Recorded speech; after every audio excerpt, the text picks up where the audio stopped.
Hello traders and smart investors.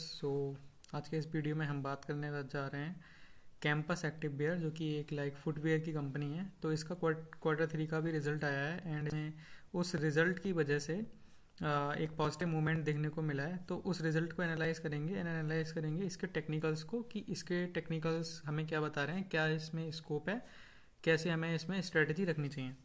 तो campus activewear एक small cap company है। यहाँ पर देख सकते हैं लगभग 8,333 करोड़ का इसका मार्केट कैप है। ओके। एंड पीई इसका लगभग 59 का पीई पर ये ट्रेड कर रहा है। एंड आर ओ सी इसका 20% है एंड आर ओ ई 17% है।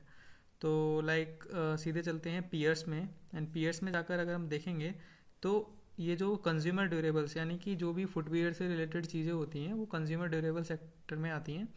कंज्यूमर ड्यूरेबल सेक्टर में अगर हम देखें तो ये इतनी सारे ब्रांड्स हैं, बाटा है, रिलैक्सो है, रेड टेप है एंड स्ट्रीट लेदर्स है, लिबर्टी शूज़ है। तो यहाँ पर अगर हम देखें तो जो इस पूरे सेक्टर का मीडियन पीई है वो 38 है, जबकि कैंपस एक्टिव वेयर का जो पीई है वो 59 है। तो अगर हम सेक्टर वाइज देखें तो ये काफ़ी ज़्यादा एक तरह से ओवर वैल्यूड दिखता है अगर हम कंपैरिजन करते हैं इसकी सेम सेक्टर की कंपनीज से।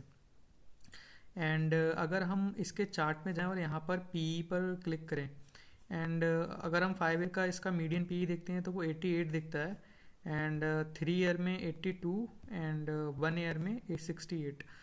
इसके पीई से अगर हम कंपैरिजन करते हैं तो ये हमें लगेगा कि ये थोड़ा सा रीजनेबल प्राइसेस पर है।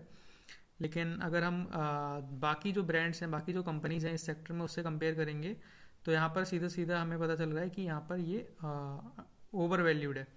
एंड यहाँ पर अगर हम इसका R O C and R O E भी कंपेरिजन कर लें मीडियन से, तो मीडियन आर ओ सी इस सेक्टर का 12.5% है अप्रॉक्सीमेट, जबकि कैंपस एक्टिव वेयर का 20% है और वहीं 17% आर ओ ई है कैंपस का, जो कि मीडियन में 10% है।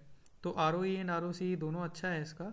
और यहाँ पर अगर हम डेट टू इक्विटी रेशियो की बात करें तो डेट टू इक्विटी रेशियो भी मच बेटर है, कम है, जो कि हमारा मीडियन इसमें 0.73% है, 0.73 है नॉट परसेंट। और यहाँ पर जो डेट टू इक्विटी रेशियो है कैंपस का वो 0.48 है।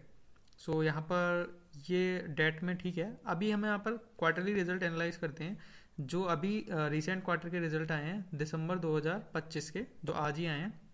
तो यहाँ पर अगर हम देखेंगे तो ईयर ऑन ईयर बेसिस का मतलब होता है कि दिसंबर 2000 दिसंबर वाला जो क्वार्टर है उसको हम पिछले साल के दिसंबर क्वार्टर से ही कंपेयर कर रहे हैं, या फिर जो सितंबर वाला क्वार्टर है उसको पिछले साल के सितंबर क्वार्टर से ही कंपेयर कर रहे हैं, तो उसको ईयर ऑन ईयर कंपेरिजन बोला जाता है। तो यहाँ पर अगर हम देखेंगे तो यहाँ पर जो दिसंबर 2024 में इसकी सेल्स हुई थी वो 515 करोड़ की थी, जबकि इस बार लगभग 590 करोड़ की सेल्स हुई हैं। तो यहाँ पर सेल्स में लगभग 14% का हमें एक तरह से इंक्रीज देखने को मिला है। वहीं अगर हम देखें ऑपरेटिंग प्रॉफिट में यहाँ पर काफ़ी अच्छा इंक्रीज देखने को मिला है, जो कि 110 करोड़ है इस क्वार्टर में, और जो इसका दिसंबर 2024 में थे 82 करोड़। वहीं अगर हम ओपीएम ऑपरेटिंग प्रॉफिट मार्जिन देखें जो कि 16% था दिसंबर 2024 में, वो इस बार बढ़कर 19% हो गया है। तो ये भी एक पॉजिटिव ट्रेंड है इसके रिजल्ट में। एंड यहाँ पर अगर हम देखें कोई बहुत ज़्यादा अनएक्सपेक्टेड अदर इनकम लगकर ये प्रॉफिट नहीं आया है, तो यहाँ पर वो सिमिलर ही है, जबकि यहाँ पर डेप्रिसिएशन 22 करोड़ का लगाया है इस बार, जो कि पिछली बार 19 का था। एंड यहाँ पर अगर प्रॉफिट बिफोर टैक्स देखें तो दिसंबर 2024 में प्रॉफिट बिफोर टैक्स 63 था, जबकि इस बार 86 है, और इस 63 पर 26% टैक्स लगा था। तो ये नेट प्रॉफिट हमारा बन के आया था 46 करोड़, और यहाँ पर भी सेम ही टैक्स लगा है। एंड इस बार जो नेट प्रॉफिट बन के आया है वो 64 करोड़ का आया है। तो लगभग 37% का 37% का इंक्रीज हमें प्रॉफिट में भी देखने को मिला है। एंड उसी का हम यहाँ पर इफेक्ट दे सकते हैं कि ईपीएस भी काफ़ी अच्छा हो गया है, मोर देन 2 हो गया है ईपीएस 2.08, जो कि दिसंबर 2024 में 1.5 के अराउंड था। जो दिसंबर क्वार्टर के रिजल्ट आए हैं वो काफ़ी अच्छे आए हैं। अगर हम यहाँ पर देखेंगे तो ये जो हमारे पास रिजल्ट जिसको हम एनालाइज कर सकते हैं दिसंबर 2022 से हमारे पास ये डेटा अवेलेबल है।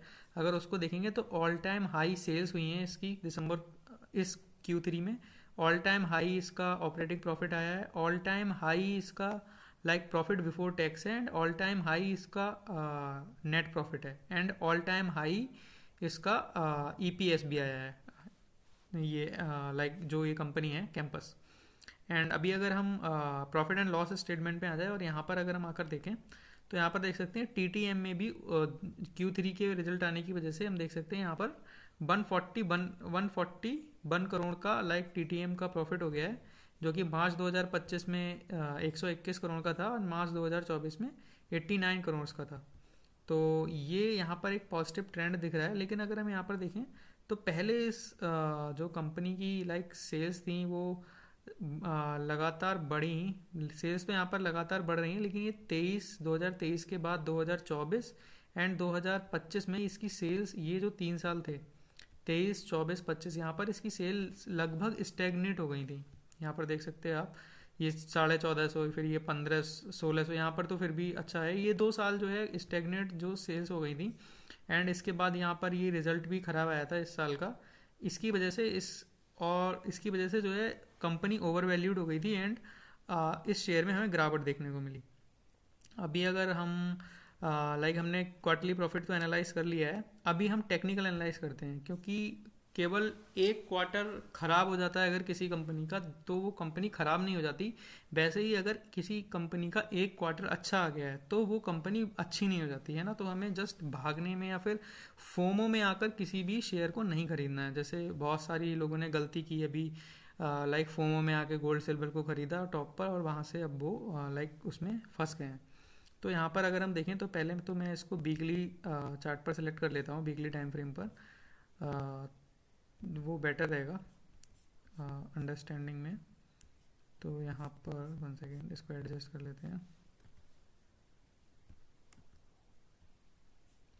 ओके, तो यहाँ पर आप देख सकते हैं कि यहाँ पर अगर हम देखें तो इसने अपना ऑल टाइम हाई लगभग ऑल टाइम हाई जो इसका था वो 640 के आसपास का ऑल टाइम हाई है। 640 का ऑल टाइम हाई ये इसने बनाया था 17 अक्टूबर 2022 में, एंड उसके बाद लगातार इसमें गिरावट आई। और यहाँ पर देख सकते हैं कि वीकली, ये मेरा टाइम फ्रेम है, वीकली टाइम फ्रेम पर अगर हम देखें तो इसमें जो गिरावट आई, जो इसने ये वाली गिरावट दी, एंड उसके बाद जो गिरावट आई है ये 20 EMA से ही लगातार रिजेक्ट होता रहा। यहाँ पर ये बहुत ही शार्प गिरावट मानी जाती है जब ये 20 EMA से ही कोई चीज़ रिजेक्ट होती जा रही है। 20 EMA का मतलब बेसिकली ये है कि पिछले 20 दिन का जो भी प्राइस होता है उसका एक्सपोनेंशियल मूविंग एवरेज निकालते हैं। तो एक्सपोनेंशियल मूविंग एवरेज का फ़ायदा ये होता है कि अगर प्राइस में कोई अप मूवमेंट आएगा, चाहे वो डाउनवर्ड आए या अपवर्ड आए, तो वो हमें पहले सिग्नल दे देता है। अगर सिंपल मूविंग एवरेज करेंगे तो वो जस्ट सिंपली उसका एवरेज करके निकालेगा, लेकिन अगर एक्सपोनेंशियल मूविंग एवरेज यूज़ करेंगे तो वहाँ पर इसका कुछ डेरिवेशन होता है, उसका उस टेक्निकलिटी में हमें नहीं जाना है।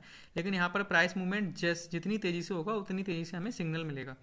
तो यहाँ पर अगर हम देख सकते हैं, यहाँ पर ये आकर बॉटम आउट किया, ये बॉटम आउट इसने किया मार्च 2024 में, एंड उसके बाद इसने थोड़ा सा रिवर्सल देने की कोशिश की, एंड यहाँ पर ये जो इसका लेवल था 360 का, यहाँ से रिजेक्ट होने के बाद लगातार यहाँ से नीचे गिरता रहा, और अभी ये एक ही रेंज में लगभग कंसोलिडेट कर रहा है। अभी अगर हम डेली टाइम फ्रेम पर चले जाएं बेटर अंडरस्टैंडिंग की, और यहाँ पर अगर हम देख सकते हैं 1 सेकेंड, ओके मैं आपको दिखाता हूँ। यहाँ पर अगर हम देखें तो ये लगातार यहाँ से ये कंसोलिडेशन तो जोन चल रहा है। अगर हम देखेंगे तो आप देख सकते हो यहाँ से ऊपर जो इसका टॉप बना था, इस टॉप के बाद ये लगातार गिरता हुआ आया, एंड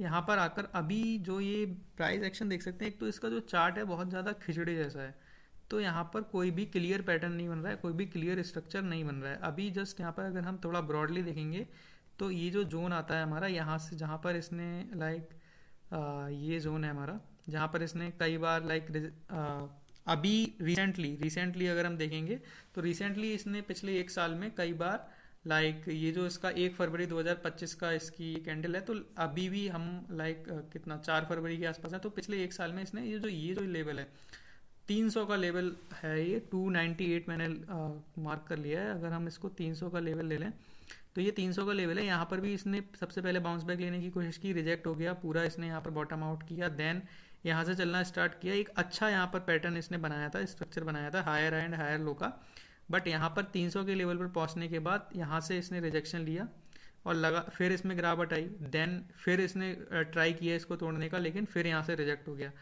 दोबारा, तो ये फिर 300 के लेवल पर पहुंच ही नहीं पाया। अब ये लगातार इस जोन में कंसोलिडेट कर रहा है। तो ये जो अगर इसका नीचे वाला जोन हम मार्क करें तो ये इसका बेसिकली जोन रहेगा, ये 244 के जोन से लेके 300 का जो जोन है यहाँ पर। और अभी मोर अगर एक्यूरेटली हम देखें तो इस जोन से भी, इस जोन को भी ये पार नहीं कर पा रहा है। अभी जब इसने इस वाले यहाँ से इस दिन जो रिजेक्शन आया था उसके बाद फिर इसने ये जो 284 वाला लेवल है यहाँ पर रिजेक्शन लिया, देन दोबारा से जो बाउंस बैक दिया उसमें भी रिजेक्शन लिया, और उसके बाद लगातार लाइक ये 200 ईएमए क्लस्टर के आसपास ही रिजेक्शन लेने लगा। तो यहाँ पर अगर आप देख सकते हैं कि अभी अभी के दिनों में ये 20 ईएमए से ही रिजेक्शन लेने लगा था। तो अभी जो इसका प्राइस मूवमेंट था वो बहुत ही ज़्यादा लाइक वीक था, स्ट्रेंथ नहीं है इस कंपनी में। लेकिन अभी अगर हम देखें ये जो इसकी कैंडल बनी है आज की कैंडल, उसकी कैंडल में इसने ईएमए क्लस्टर को पार कर दिया है। लेकिन यहाँ पर देख सकते हैं कि ऊपर से जैसे जैसे ये 285 के लेवल के आसपास पहुंचा, वहां से इसमें एक रिजेक्शन आ गया। तो अभी भी इसमें हमें कुछ भी नहीं करना चाहिए, अभी जस्ट हमें इसको वॉच लिस्ट में रखना चाहिए, क्योंकि ये स्टॉक लगातार गिरता हुआ है। और अगर अभी हम इसको फोमो में आकर लेते हैं तो इसमें फंसने के चांसेस बहुत ज़्यादा हैं। अभी हमें इसमें लाइक इसको वॉच लिस्ट में रखना चाहिए और 300 के लेवल का वेट करना चाहिए। जब ये एक प्रॉपर स्ट्रक्चर फॉर्म करके इस 285 के लेवल को तोड़े, इसके ऊपर बैठे, एंड देन 300 के लेवल को तोड़कर 300 के लेवल का ब्रेकआउट देता है, देन हम इसमें लाइक ट्रेड लेने के लिए देख सकते हैं। और उसमें भी हम स्ट्रिक्ट स्टॉप लॉस रखेंगे 300 के लेवल का, क्योंकि यहाँ पर ये बहुत ज़्यादा लॉन्ग टर्म के लिए नहीं है। मतलब मेरे पर्सपेक्टिव में मैं इसे लॉन्ग टर्म के लिए नहीं देखता हूँ, ये स्विंग ट्रेड के लिए ठीक है, लेकिन फिलहाल इसमें स्ट्रेंथ नहीं है, तो हमें इससे बचना चाहिए। तो ये मेरी एनालिसिस थी कैंपस एक्टिव बेयर को लेकर। तो अगर आपको मेरी एनालिसिस पसंद आई हो तो प्लीज़ मेरे चैनल को ज़रूर सब्सक्राइब करें एंड वीडियो को लाइक करें। Thank you.